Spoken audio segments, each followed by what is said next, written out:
म्हणजे जिथे ते काम करतात, जिथे त्यांची अटेंडन्स होते तिथे पण खूप अंधार असतो सकाळी 5 वाजता, आणि जिथे त्या काम करत होत्या तिथे सुद्धा खूप अंधार असतो. तिथे कोणीच येत नाही. जेव्हा ते प्रकरण घडलं त्यावेळेला तिथे कोणी होतं नाही आणि आवाज पण त्यांनी खूप आवाज दिला इकडे तिकडे, पण कोणी बाहेर आलं नाही. क्षेत्रामधून सफाई कर्मचारी जे आहे, महिला सफाई कर्मचाऱ्यांच्या सोबत थोडी छेडछाड, असभ्य वर्तणूक अशा प्रकारची तक्रार या ठिकाणी प्राप्त झाली. एक निवेदन मोठ्या स्वरूपातलं एक डेप्युटेशन या ठिकाणी आलं आहे.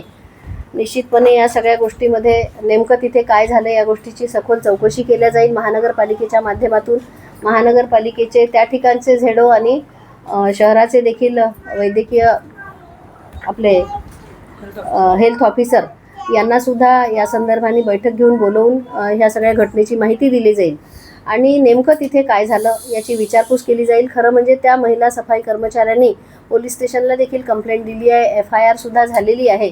त्यामुळे नेमकी कोण व्यक्ती, म्हणजे ती एक आहे का अनेक आहे, या सगळ्या गोष्टीची सखोल चौकशी करण्यासाठी नागपूर महानगरपालिकेच्या माध्यमातून महापौर म्हणून आणि आम्ही सगळे मिळून सगळे पदाधिकारी यासाठी या गोष्टीचा पाठपुरावा करू. अतिशय वाईट गोष्ट आहे. महिलांच्या संदर्भात छेडछाड हा एक वेगळाच विषय आहे. सेक्शुअल हॅरॅसमेंटच्या अर्थाने जर विचार केला तर त्या महिलांची म्हणजे काळजी घेणं हे महानगरपालिकेचं काम आहे, कारण ते आपले कर्मचारीसुद्धा आहे. त्याच्यामुळे हे काम करू. दुसरं म्हणजे आता त्या ठिकाणी जे झालं आहे तर काही गोष्टी समोर आल्या, काही व्हिडिओज समोर आले की एकदम संकरी गल्ली असणं, म्हणजे छोट्या अगदी बारीक गल्ल्या त्या ठिकाणी आहे.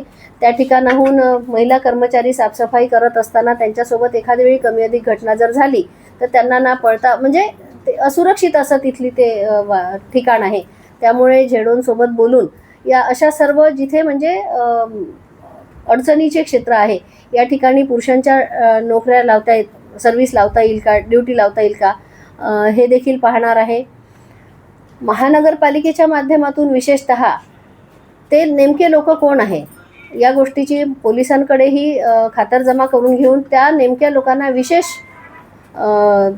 त्यांच्यावर कारवाई करण्यासाठी देखील अधिसूचित केलं जाईल.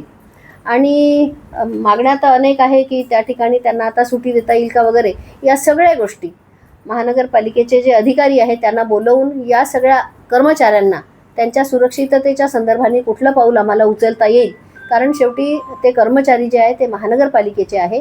त्यांची सुरक्षितता हा निश्चितपणे सगळ्यात पहिला अधिकार त्यांचा महानगरपालिकेवर आहे आणि म्हणूनच ते आज या ठिकाणी आले आहे.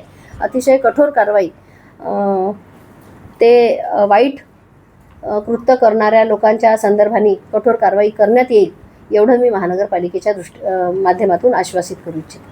की हजरी स्टँडचं म्हणून बांधकाम, म्हणजे हजरी स्टँड तयार करणं आपल्या सफाई कर्मचाऱ्यांसाठी असं झालेलं नव्हतं.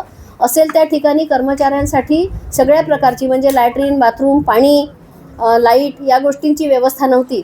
तर हे मात्र महानगरपालिकेत यावेळच्यापासून आपण निश्चितपणे सर्व ठिकाणी जिथे जिथे हजरी स्टँड आहे सफाई कर्मचाऱ्यांचं ते त्यांच्या सुविधेच्या दृष्टीने अद्ययावत असेल याची पण व्यवस्था करू.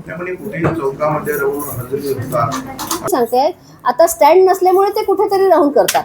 आपण त्या भागातल्या त्या म्हणजे विशिष्ट ठिकाणं स्टँडसाठी शोधून त्यांची त्याच ठिकाणी व्यवस्था करावी हजरीची आणि सगळी, ह्याच्याचसाठी ते आहे.